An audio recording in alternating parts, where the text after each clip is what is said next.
Hey everybody, it's Mike with Spirit Faith Ministry. We're going to talk about music and the counterfeiting that's been done with music in today's world. But looking at the pages of the Bible, we can see, even in the extra biblical books, you can find a few things about the timeless nature of music and how the fallen angel Lucifer was apparently a part of the kingdom at one time, possibly among the leadership. It points that he would sing in honor to God and to his Son, and that he was created before the garden was there, and he walked on the holy mountain of God in the midst of the stones of fire. So you can imagine it was a pretty exciting sight there, and how he was cast down from that position. So originally the Bible, the Torah, was actually chanted or sang. People could memorize the scriptures with the beats, kind of like how we do with music. They were able to really memorize the entirety of the Torah, which was really those first 5 books of Moses. Moses wasn't here at this point, but those were the teachings that were being handed down from Adam throughout the generations. And nowadays we have a Bible with chapters and numbered verses that keep us straight reading through the Bible. We can memorize it, but it's not in the same effect. We have to memorize the literature of the Bible. We can't just memorize it through the song and through the hearing of the courses, and that deep ingraining that music can bring. So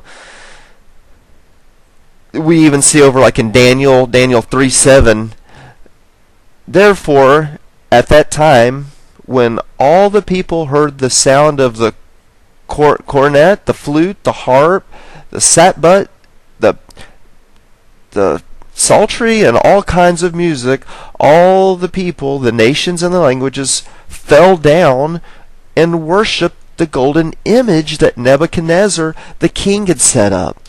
So we can see here that the music was accompanying with this image worship that Nebuchadnezzar was using, because there's something that really bona fides that belief. Whenever you have the music, can really deepen the experience of looking at an image or a memorization of words. And then we can look over in 1 Samuel 16:23, and it came to pass, when the evil spirit from God was upon Paul, that David took a harp and played with his hand. So Saul was refreshed and was well, and the evil spirit departed from him.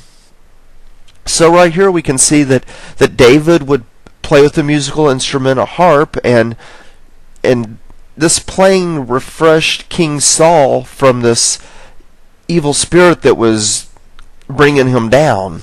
And it would, there's a couple of times in there you can see where Saul requested David's assistance, and that he had torment from evil spirits. So the playing of the music would refresh him, and it would actually make the evil spirit move away from him.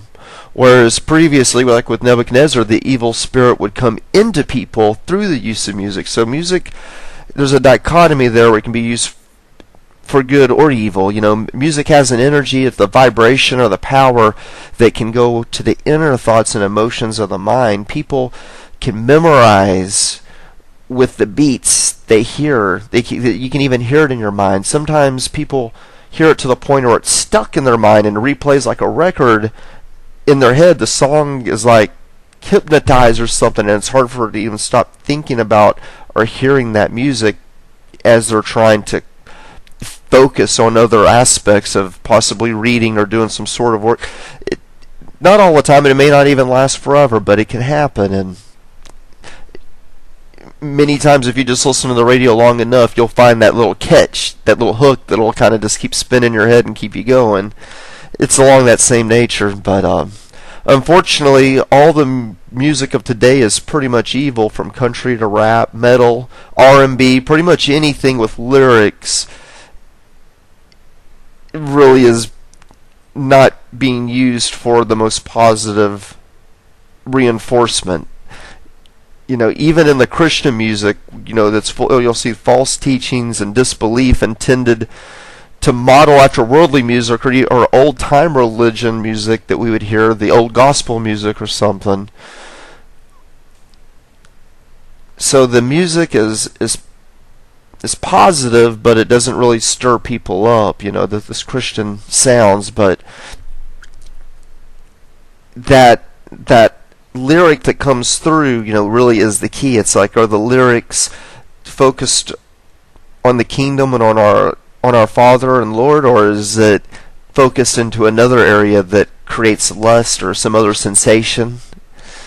So we can see, like in Ephesians 5:19, speaking to yourselves in psalms and hymns and spiritual songs, singing and making melody in your heart to the Lord. That's a positive stir. It's music being used in a positive way, making melody in your hearts to the Lord. So, these artists of today and of days past, have tremendous talent.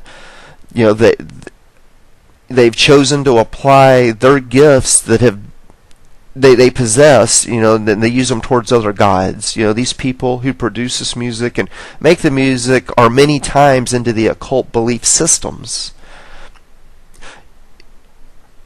Many will have little regard for the wholesome ways of the Bible, or flat out reject the Father and His Son, who died for us, the living Word.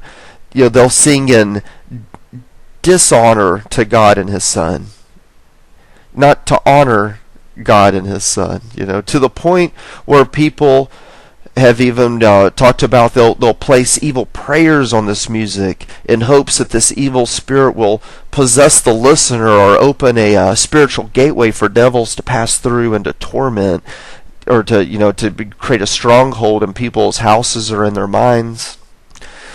The magic behind the music has been authored from the same spiritual beings that have been around since the old days of the Bible.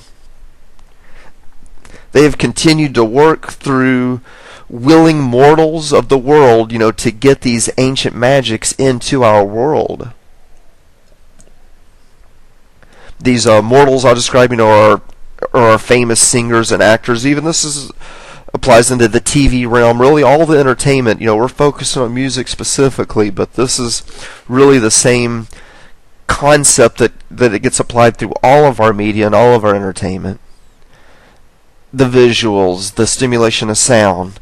This is a very potent magic that comes through our television set and through the movies and through the music, through the videos. And the magic that's behind this has been authored by the same spiritual beings that have been around since those days of old. These are a part of the fallen angels. These are spiritual beings. They continue to work through the willing people of this world to get that magic into our world. In return, the people of this world become our celebrities and of renowned for their talent. These are famous people. They are the celebrities of our world. And then we can look over in Ephesians 2, and it says, Ephesians 2, you have quickened and you have me quickened. Excuse me. Try this one last time. Ephesians 2. And you hath He quickened who were dead in trespasses to sin, wherein time past you walked according to the course of the world, according to the prince of the power of the air, the spirit that now worketh in the children of disobedience, among whom we have all had conversation in times past in the lust of our flesh, fulfilling the desires of the flesh and of the mind, and were nature the children of wrath as others.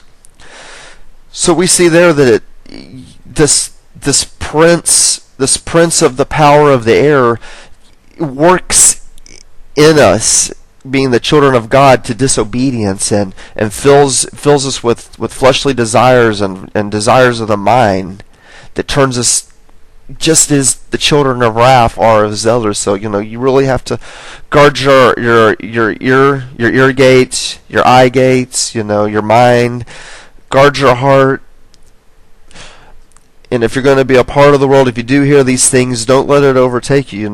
Have that hedge around you. Understand that we trust in Jesus, Lord Yeshua.